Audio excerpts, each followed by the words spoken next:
Good Thursday morning, and welcome back to Commentator's Corner, episode number 5. Tyler Reedy and Brendan Preisman here with you this morning. Brendan, good to be back. We got a game day here ahead of a 3-day weekend, so a lot to be excited about here. Yeah, especially the fact that we got a big cross-country meet coming up. Oh, yeah. First time we're covering cross-country here on the Commentator's Corner. We're going down to Kansas for the Rimrock meet, and you're running in the good race. I suppose. Well, it's the medium good race. The really good race is Saturday. We got 7. Oh, you're running in the B race. The middle race, I guess. Yeah. I am running in the bad race because I am slow. Yep, but our minds are not slow. We've got a lot to process today, and we've got a lot to tell you about. Starting with Creighton Prep football, it is game day, everybody, as the Junior Jays head down to Buell Stadium to take on the Millard West Wildcats tonight at 7 p.m., and Brennan didn't really expect it, but this is a top 10 matchup. Millard West, after a 37-14 thrashing of Kearney a week ago, they've jumped back to number 8, so another somewhat tough matchup for the Junior Jays here. Well, I feel like their resume is kind of similar to Prep's in that if you look at their schedule, their wins have all been pretty convincing against some solid, not great teams. And then their losses, you've got one fairly close loss to a top 5 team, and then another loss that's just oh boy, they got walloped completely because they did get absolutely walloped by Millard South, 46-7. They've got a very good team, especially Nathan Peterson, their senior running back, 106 carries, 857 yards. But we saw that Prep has no problem with star running backs last week when they allowed Max Butenbeck to run for just 37 yards on 16 carries. Yeah, so Nathan Peterson comes in with 859 rushing yards and 9 touchdowns. He had 324 yards in a game earlier this year against Millard North. But Prep, as you said, you look at a guy like Dominic Rizak from Westside. He just went for 308 rushing yards, a new school record last week against Papio South. Prep held him to about 60, 70 yards. It was like only 80. Yeah, so the Junior Jays certainly have the power to shut down just about any running back in the state, and we'll see if they can do that tonight. But Prep, a lot of momentum on their side coming off that huge win, 41-7 over Lincoln Southeast, the number 4 team in the state at the time. I mean, you look at their last 3 games, really. It's basically all that the Prep fans could want. They played that Papio South team and just stomped them 30-3. That was the game where it started off with a blocked punt return for a touchdown, and that kind of summarized how the game went from there. Then the Bell West game, I don't think a lot of Prep fans were expecting a win, but they kept it very competitive, and they were in the game until the very end, which wasn't something a lot of us really expected. And then last week, Lincoln Southeast, I thought it was going to be, at the very least, a competitive game for a while, but the rushing yards margin for that game, Lincoln Southeast, 36. Prep, 240. Wow. Yeah, it was a dominant game in the trenches for Creighton Prep. And I think if they're going to win tonight, they're going to have to do that again.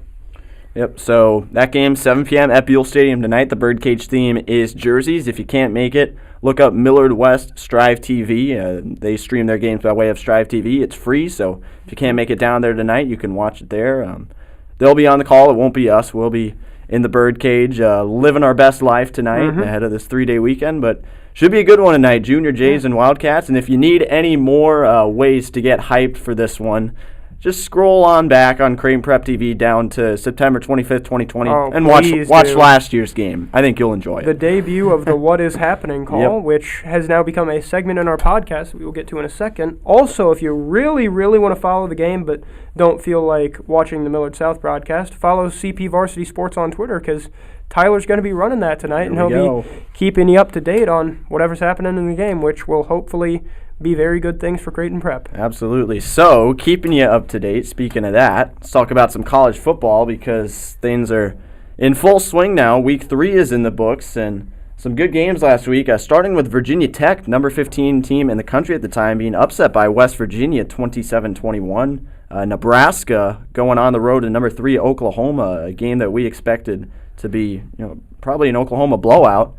Sooners only won 23-16. Husker defense seems to be quite legit. Cincinnati, number 8 team in the country, held on for a 38-24 victory over Indiana on the road. Clemson, the number 6 team in the land, only beat Georgia Tech 14-8. So offense, with the absence of Trevor Lawrence, the departure of Travis Etienne, all of those guys, Amari Rogers can be included in that as well. Clemson offense really struggling to start the season. Bama and Florida, the big game of the week, number 1 versus number 11. Crimson Tide hang on for a 31-29 win, but Florida definitely looked a lot more impressive than we expected. Auburn and Penn State, a game that I predicted wrong. Penn State, number 10 team, beat number 22 Auburn 28-20 in Happy Valley. So Nittany Lions now have a 9-8 record in front of the whiteout crowd. And then Arizona State BYU, another 19 versus 23 top 25 matchup. BYU won at 27-17, and then Fresno State over UCLA, the number 13 team in the country, 40-37. So a lot of big-time action last week. Definitely a much stronger week than we might have expected, Brendan. Yeah, for sure. I mean, there were a lot of good games. A lot of good games between ranked and unranked teams, or even unranked teams. Like Michigan State blew out Miami, so of course Florida now has 2 programs that are in a state of absolute despair when you add that to the fact that Florida State has started the season 0-3. Miami has also started the season 0-3 and has not looked very good in a lot of their losses. My Texas Longhorns got back on track, winning 58-0 against Rice. Yeah, the running backs were going off. And then Notre Dame finally looked like a decent team for once. They beat Purdue by 14, so congratulations. I guess I can't make fun of you for that anymore until you lose to Wisconsin in the game day game this week. But I guess we can start talking about that now because that's probably the biggest game upcoming. Yeah, so talking about week 4 as we start to transition things just a little bit from non-conference play into conference play here at the end of September. The big game of the week, the Fox big noon game with Gus Johnson, Joel Klatt. Notre Dame, Wisconsin, the 12 versus 18 game at Soldier Field. My Fighting Irish, 1.5-point underdogs in this one, but that should be lower. They should be much bigger underdogs than that. Oh, okay. All right, so that game expected to be low scoring, and Wisconsin, you know what you're going to get. They're going to run the ball. They're going to play strong defense, and Notre Dame should be able to do that too. You should hope. The run game is off to a slow start this year with Kyron Williams, but defense, big improvement last week against Purdue. Kyle Hamilton is projected to be a top 5 draft pick next year, is balling out at safety. But I think the difference in this game could very well end up being the man who quarterbacked Wisconsin the last couple of years, Jack Cohn, Fighting Irish quarterback. If he can make some big-time throws early to get the Irish off to a nice lead, and then late to maybe close things out if the run game isn't working, could help the Irish to pull it out. We'll see how it goes. Could go either way for sure. Yeah, I've got a couple of half jokes about some players you just mentioned. So first of all, Kyle Hamilton. Yeah, he's a great safety, sure, but he's not going to get any interceptions if Wisconsin never throws the ball, which that's true. I don't think they're going to. He made some big tackles last year, though. Yeah, I'm not really confident in Jack Cohn. He's used to throwing to guys wearing red. I think he's going to come out there and be like, oh gosh. Hey, look, a red jersey. Oh, wait, I'm not wearing red anymore. That sucks. And then by the time he figures it out in the second quarter, it's already like 17-0 Wisconsin. Yeah.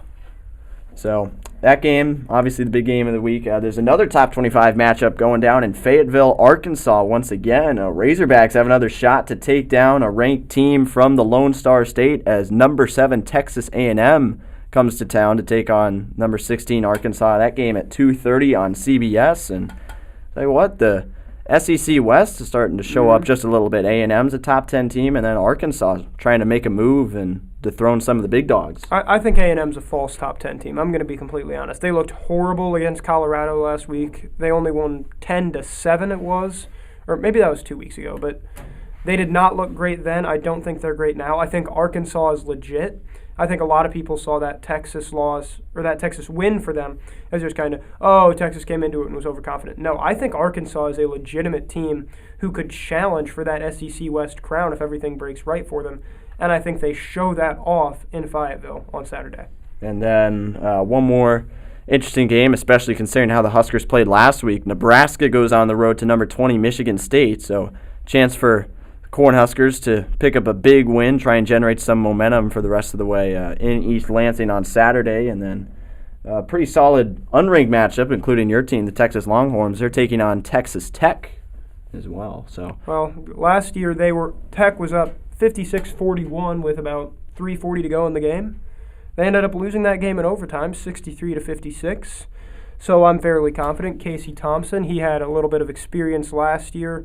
Originally, Hudson Card was the starter for the Horns. Did not look great against Arkansas, so now Thompson has been named the starter. He was named the starter against Rice. That went well, so he's still the starter. I think that's a big help for Texas. I've seen a lot of people that I follow on Twitter saying that this could be the biggest stretch of the season for Texas. If they can go 3-1, Big 12 crown is still in play, New Year's 6 is still in play.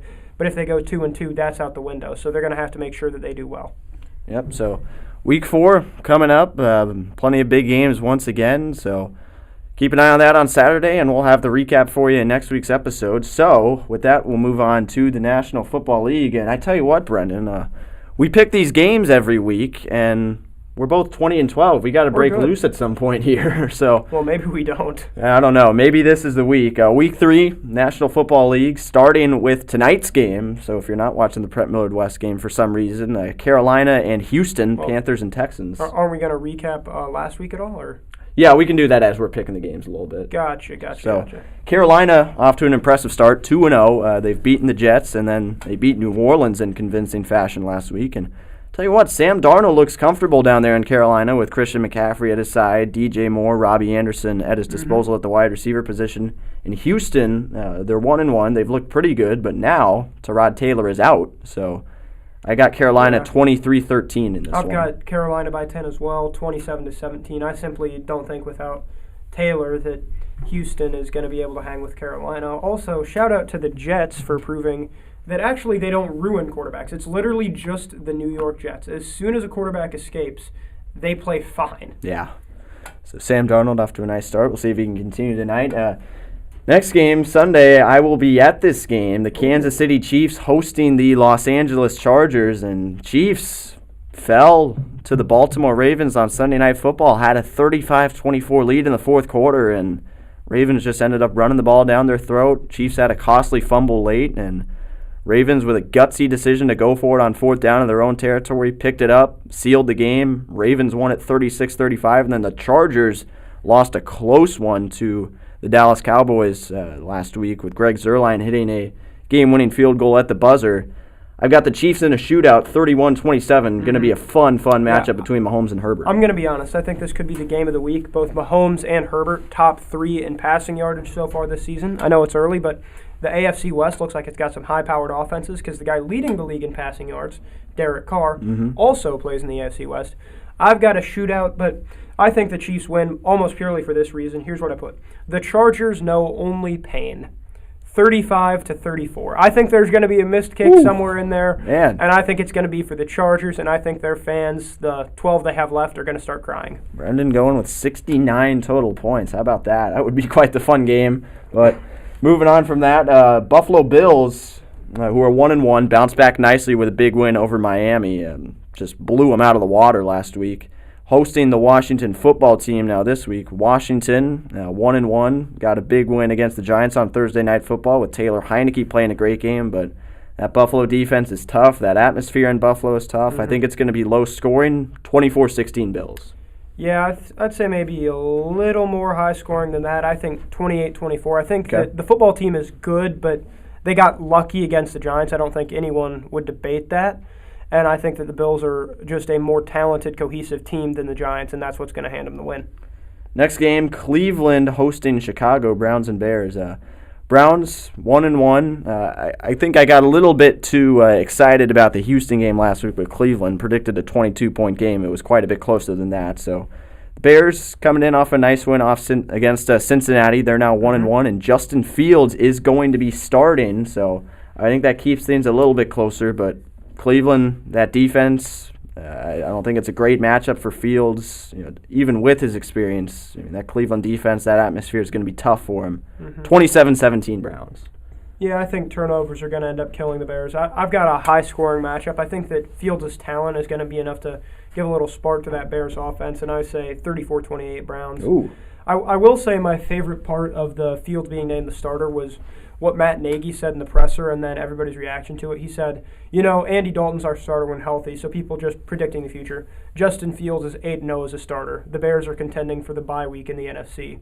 Matt Nagy gives a press conference. Just so you all know, Andy Dalton's our starter when healthy. The Bears have just won the Super Bowl for the first time since 1985. Matt Nagy on the post-game podium. Just so you know, Andy Dalton's our starter when healthy. I love it. Justin Fields gets the Hall of Fame induction 25 years from now. Just so you guys know, man. Andy's the starter when he's healthy.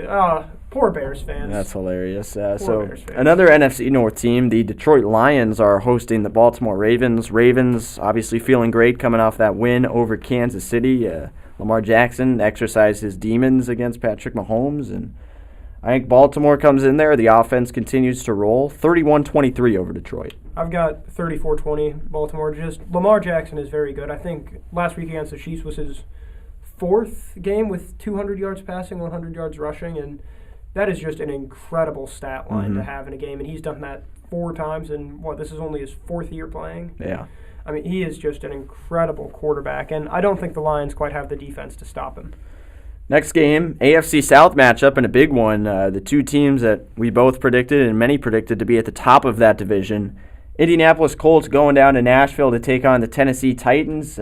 Titans got a big win in overtime in Seattle last week behind a massive, massive performance from Derrick Henry. King Henry is back. King Henry, yep, 3 rushing touchdowns, I think 160-something, 180-something rushing yards. It was a massive week for him. Lots of fantasy points. Oh, yeah, yep, you had him in several of your leagues, so a lot of fantasy points for you, and I think the Tennessee offense will keep things rolling just fine and beat the Colts 27-23. Oh, I've got much worse than that. I think the Colts defense is an absolute dumpster fire this year. We saw how Matt Stafford torched him week 1, and I think that they're going to be a little more keyed in on Derrick Henry, and that leaves Ryan Tannehill with a lot of guys to throw to. A.J. Brown, Julio Jones.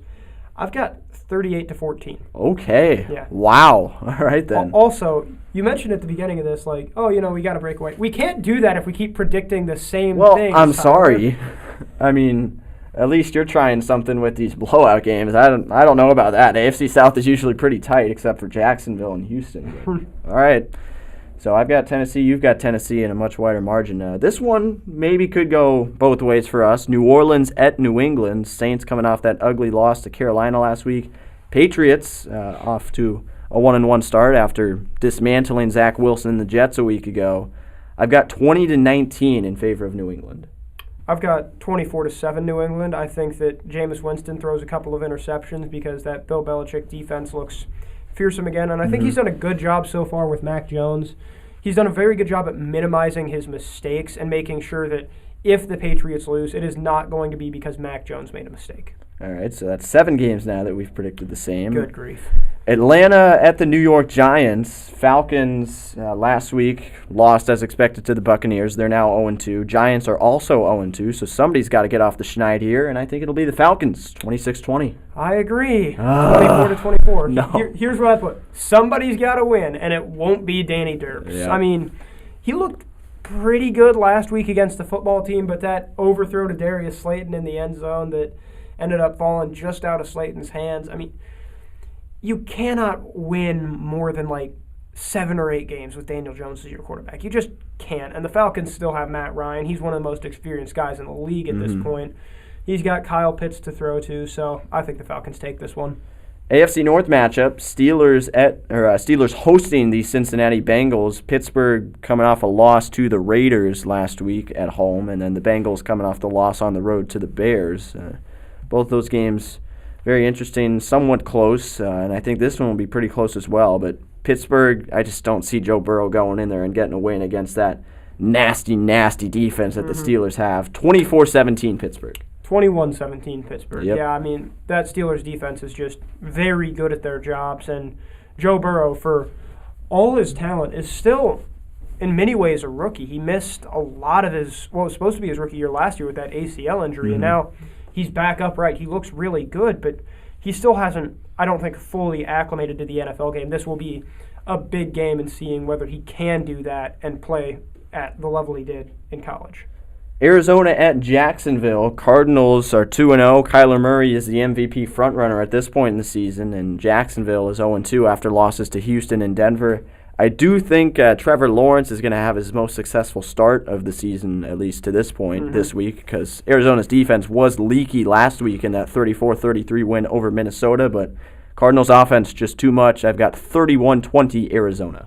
Yeah, 35-21 Cardinals. I think I agree with you that Murray's the MVP frontrunner, and I think that unless the Las Vegas Raiders win the AFC West, which seems unlikely with the Broncos at 2-0, the Chiefs with Mahomes, and the Chargers with Herbert, the only way Carr gets the MVP is if the Raiders go something like 12-4 and win the division. I don't think that's happening with how talented that division is.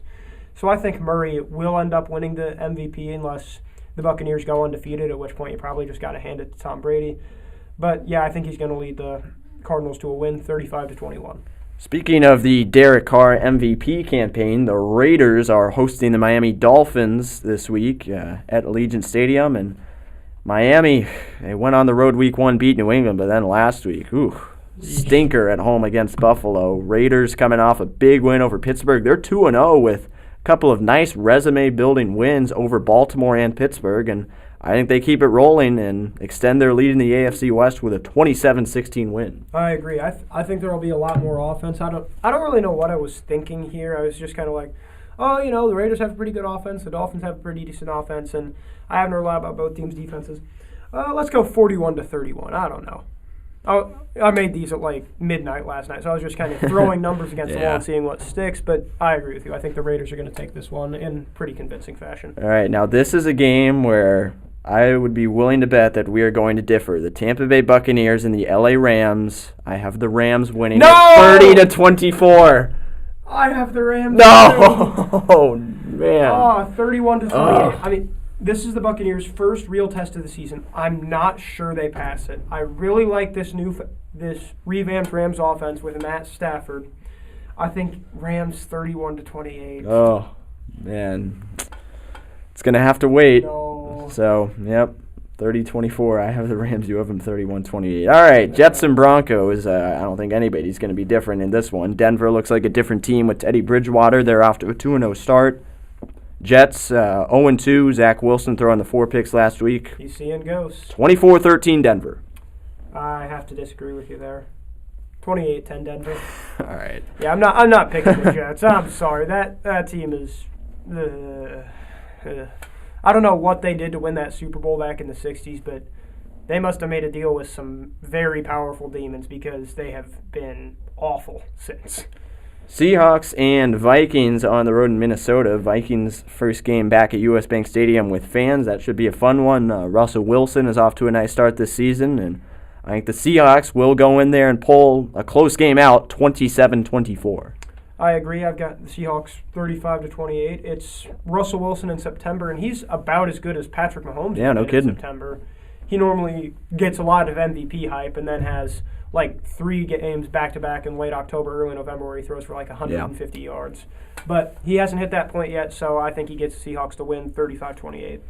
Sunday night game, Green Bay at San Francisco. Packers at 49ers, and Green Bay coming off a nice win over Detroit. Aaron Jones with 4 total touchdowns. San Francisco is 2-0, however. Green Bay's only 1-1. 49ers got a nice win in Philadelphia, a game that I correctly picked over you last week, but I think you had another one somewhere else that you got right that I didn't. But anyway, I've got Green Bay 27-23. That's about the exact same score I have. I've got 27-21 Packers. I'm not really confident in the 49ers offense right now. Is it still Garoppolo there? Yeah. Yeah. I'm just not really confident in him to outduel Aaron Rodgers. I think whatever it was that was plaguing the Packers in week 1 where they looked awful, I think they figured it out last week, and I think they're going to continue to figure it out against the 49ers.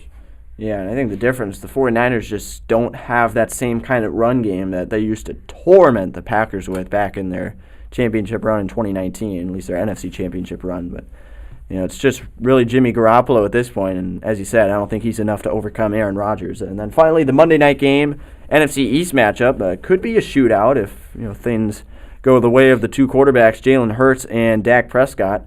Philadelphia visiting Dallas, and I've got the Cowboys 31-20. After their 1-1 start, I think Dak has looked like a solid quarterback. That offense, looks legitimate, much more consistent than it's been over the last 2 years, and I've got Dallas winning by a couple scores. I've got Dallas 35-20. And again, I made these at midnight, so my my justification for this was I don't even know.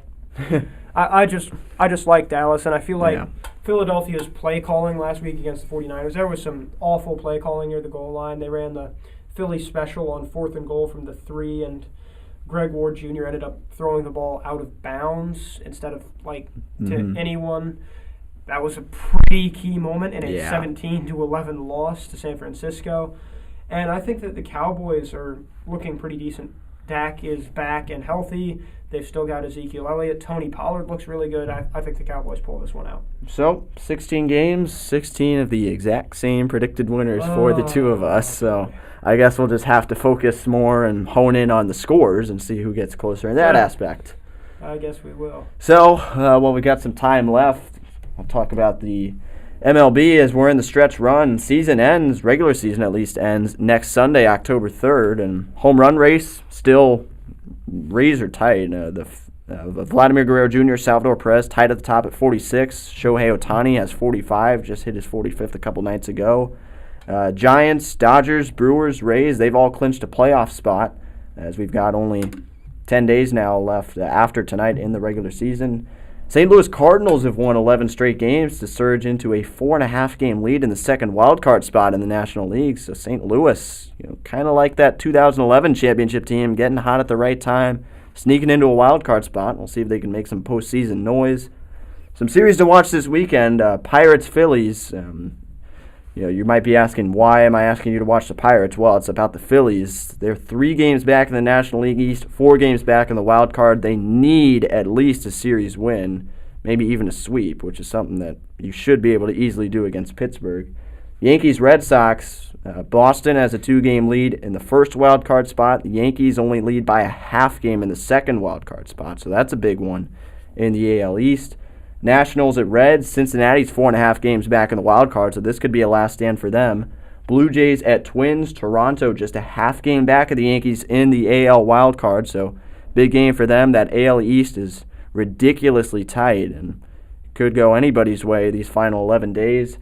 Astros at A's. Oakland, 3.5 games back in the wild card, a team that a lot of people had as a lock to get into that second or first wild card spot earlier in the year.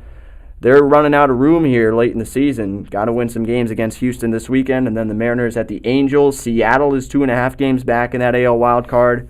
And the Braves and the Padres, Atlanta trying to wrap things up in that NL East. They lead the division by 3 games, and then the Padres, boy, they have fallen off a cliff. Look like we're going to have 3 NL West teams in the playoffs for sure midsummer. Padres are now 6 games back in the wild card, so this could very well be it if they can't maybe even get a sweep against Atlanta. So it's the best time of the year, Brendan. We got all the sports going on, football ramping up, baseball ramping up, and basketball training camp about to start. Yeah, and speaking of that, what is happening? Well, there's quite a lot happening in Philadelphia right now. Not just the football team blowing a very winnable game against the 49ers, not just the baseball team doing something related to the playoffs that you just talked about, that I've completely forgot about already because I don't follow baseball. But the basketball team is the focus of the story in recent days. So let's talk about Ben Simmons for a little bit. Okay. Ben Simmons is a 25-year-old, 6'11" point guard who is a back-to-back first-team all-defense player. He is currently under contract for 5 years and $177.2 million. He is making more next year than Nikola Jokic, last year's MVP, Joel Embiid, last year's MVP runner-up, Brandon Ingram, Jamal Murray, Julius Randle, and Donovan Mitchell, all of whom are all-stars. And Simmons is a pretty good player, right? You'd think with that contract, that skill set, pretty good guy, right? Yep. He's also teammates with Embiid. Yeah. However, the Sixers failed to make even the Eastern Conference Finals last year. As a 1 seed. Yeah, losing to a Hawks team that by the end of it was really just kind of Trae Young doing whatever the heck he wanted. Yep. Which really kind of stinks because he's the point guard. You'd figure Simmons might want to take a look at him. But anyway, a lot of people looked at that series and pointed the finger at Simmons.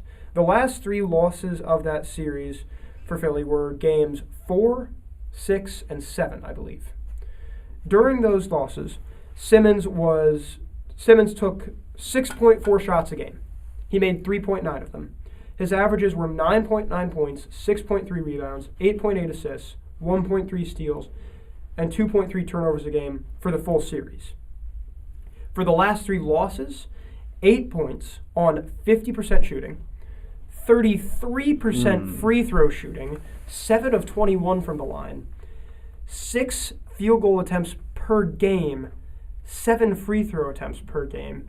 And he also kind of got the Shaquille O'Neal experience, but not the good, he's scoring 30 points a night and winning MVP experience. More the, hey, come sit down on the bench. You can't make free throws. Yeah. So here's an article from after Game 6.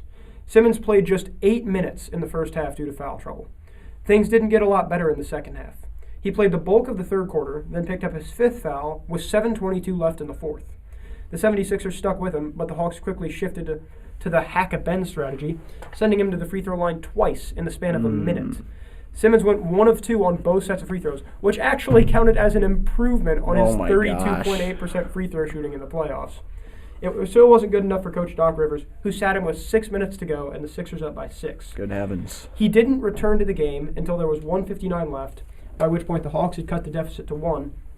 From that point on, the 76ers tried to get Simmons in for his defense, but twice sat him for possessions in which they knew Atlanta was going to foul. Wow. In fact, Rivers used his final timeout with 20.5 seconds left, in part to get Simmons off the court ahead of an offensive possession with Philly up by 3. So you've got all that heading into Game 7, and I misspoke earlier. The Sixers lost Game 5 of that series, not Game 6. They won Game 6 to set up a Game 7 in Philadelphia.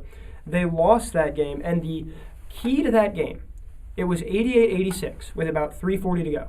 Simmons was working on Danilo Gallinari in the post, made a move, and had what seems to almost anyone who's ever watched basketball in the history of the world to be a wide-open dunk. He did not shoot the ball. Oh, my gosh. He did not shoot the ball. I remember that one. He passed it off. After the game, his head coach and his MVP runner-up teammate were asked, you know, guys, your point guard kind of stunk it up. Doc Rivers, his head coach, was asked, can Ben Simmons be the point guard on a championship team? Quote, I don't even know the answer to that right now. Man. And Embiid was asked, when do you think the turning point in Game 7 was? Because it was still a very close game. Here's Embiid. I'll be honest. I thought the turning point was when I don't know how to say it, is when we had an open shot and we made 1 free throw. So all summer, people were talking about Ben Simmons. He can't shoot. Mm-hmm. He's refusing to shoot. What in the world are the Sixers going to get for this guy? Because he's a very talented guy, except in the art of shooting the basketball, which just happens to be the most important skill on a basketball court. Some people thought he might go to the Warriors, maybe the Timberwolves, maybe another team would step in. But they had basically been shopping him around all summer, and training camp's about to start, but Simmons has come to the Warriors. Remember, he's in the second year of a 5-year deal, so 4 years left under contract.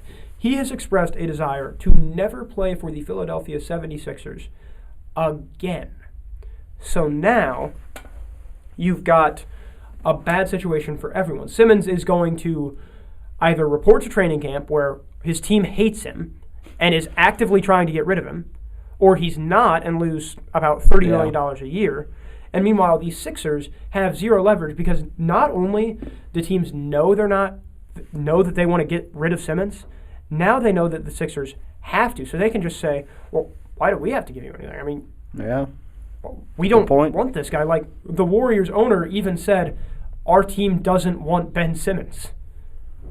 And you've got that. And then you've got the fact that the Timberwolves, one of the teams that many people thought could win the Ben Simmons sweepstakes if they perhaps made a trade with D'Angelo Russell, their point guard, and a couple of picks, they're now in chaos too. Their general manager was fired yesterday, reportedly for having an inappropriate relationship within the team. So that happened yesterday. So here's the story on Ben Simmons. 25-year-old. A lot of people thought maybe he could be the next LeBron James just without as dependable a jump shot, but he's got the driving, he's got the passing ability, he's got the defense. Went from that to about bad. Genuinely, people think he is a bad player. He's not a bad player, but he cannot contribute on offense in a playoff game. The Sixers know that, so they're trying to get rid of him. The issue is every other team in the league also knows that, so they are not willing to give up anything of value other than maybe a couple of picks for him. Trust the process, baby. Oh, poor Philly. It is quite the process going on there with Ben Simmons. My goodness. So we'll see how that plays out. One more thing I need to mention here as we wrap things up. Looking at the wide world of sports, the Ryder Cup is taking place this weekend. Golf. About golf. At Whistling Straits up in Wisconsin. USA Europe going toe-to-toe for the first time in 3 years. Obviously, last year it didn't happen with the pandemic, but it's on for this weekend. And U.S. team, Colin Morikawa, Dustin Johnson, Bryson DeChambeau, Brooks Koepka, Justin Thomas, Patrick Cantley, Daniel Berger, Harris English, Tony Finau, Xander Schauffele, Scotty Scheffler, and Jordan Spieth. They're captained by Steve Stricker, Phil Mickelson, and Fred Couples. And then Europe trying to defend their victory in 2018 and extend the win streak to 2.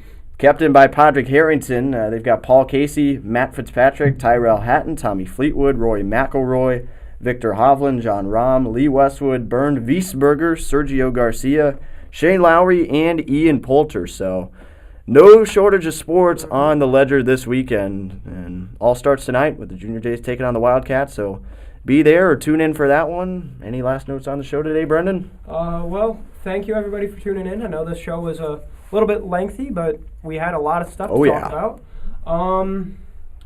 Let's see. Cross-country meet this weekend. Hopefully we can do well in that. We've got John Burns, who routinely medals in a lot of varsity meets. He's coming to that meet. A lot of seniors coming to that meet.